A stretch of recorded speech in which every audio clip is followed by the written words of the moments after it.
masih bersama dengan kami dalam Berita Lampung. Untuk Anda yang baru saja bergabung, kami akan menyajikan kembali berita utama pada pagi hari ini.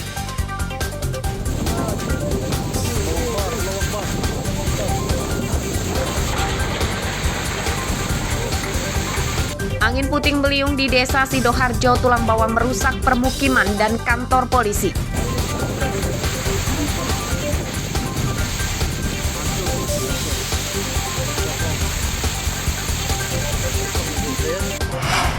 Ini kejadian tadi malam ini, nyuri sapi 3. Pencurian sapi di Mesuji marak, pelaku menyembelih sapi curian dan meninggalkan jeroannya dekat kandang korban.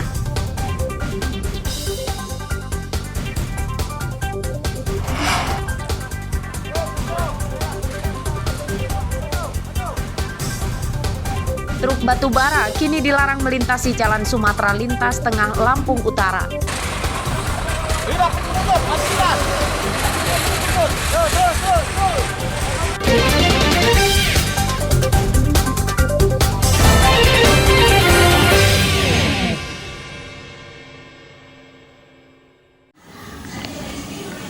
Polisi menggerebek rumah Maden di Desa Tunggal Warga, Kecamatan Banjar Agung, Tulang Bawang. Polisi menerobos masuk rumah dengan cara mendobrak pintu yang tidak kunjung dibuka oleh pemiliknya.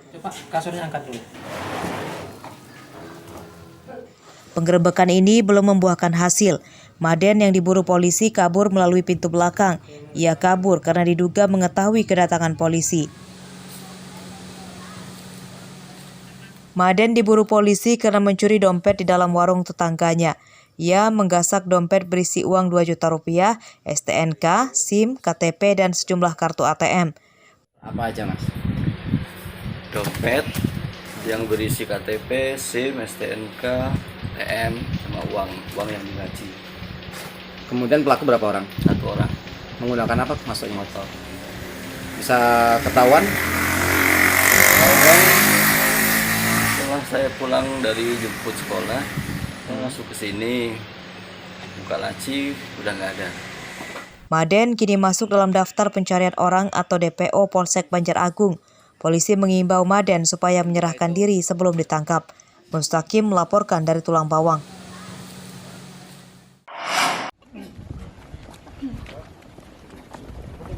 Gegara bersenggolan saat berjoget pada acara hiburan organ tunggal. Seorang pelajar SMA di Pesawaran terpaksa harus mendekam di penjara.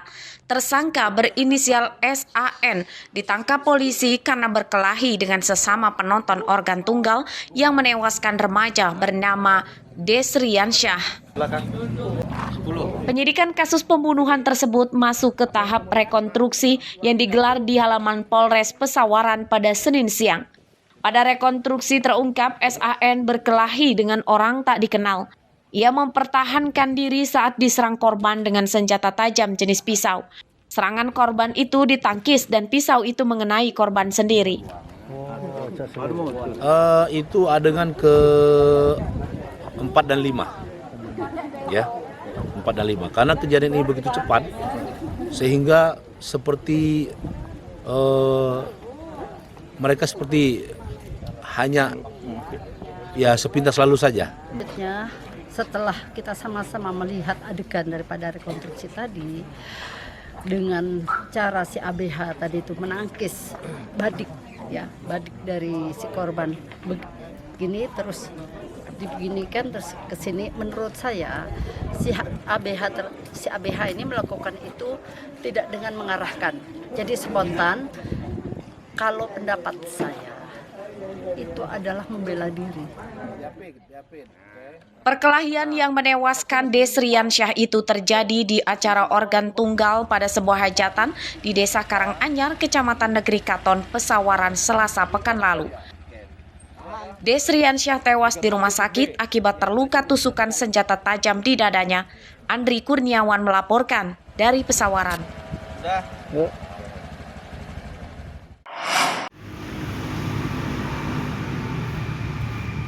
Proyek pembangunan gedung perpustakaan daerah Lampung Utara mangkrak bertahun-tahun tanpa ada kejelasan. Rumput tumbuh tinggi di luar hingga ke dalam bangunan. Dinding gedung mulai rusak dan banyak coretan akibat vandalisme.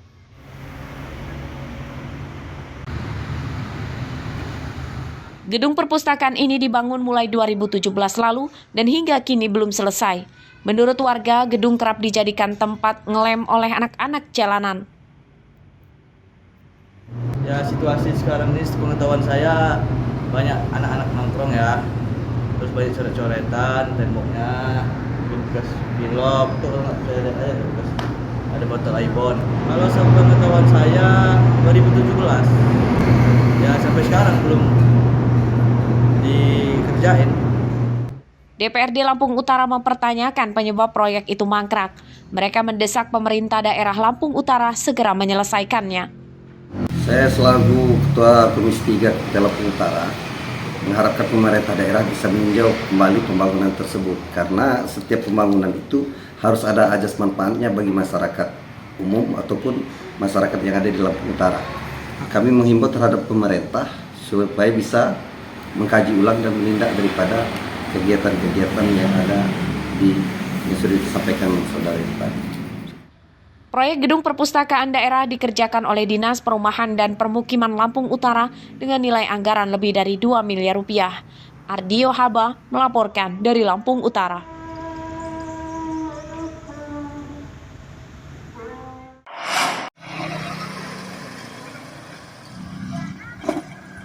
Setelah penantian panjang, warga Pulau Pasaran mulai tersenyum lega sebab pembangunan jembatan penghubung Pulau Pasaran dengan daratan Kota Bandar Lampung rampung dikerjakan.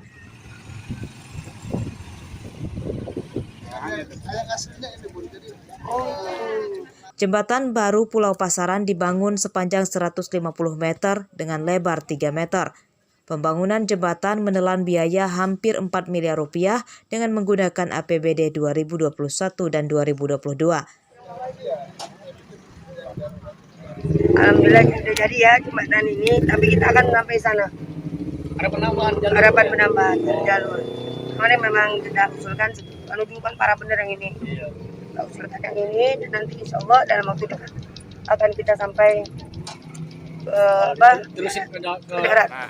Permohonan kami selama ini ada kendala dengan banjirop ini, dan terima kasih telah direspon dengan baik dan semuanya di backup oleh kota. Beliau juga ada mendampingi, terus kita sebagai warga secara respon ya, artinya kita gotong royong bersama menanggulangi ini. Alhamdulillah saat ini. Jembatan kini bisa dilewati minibus dan pickup namun harus bergantian. Pembangunan jembatan Pulau Pasaran yang merupakan pusat produksi teri dan ikan asin terbesar di Lampung ini diprioritaskan karena jembatan yang lama yang terbuat dari kayu nyaris putus akibat diterjang banjir rob. Jeffrey Arifin melaporkan dari Bandar Lampung.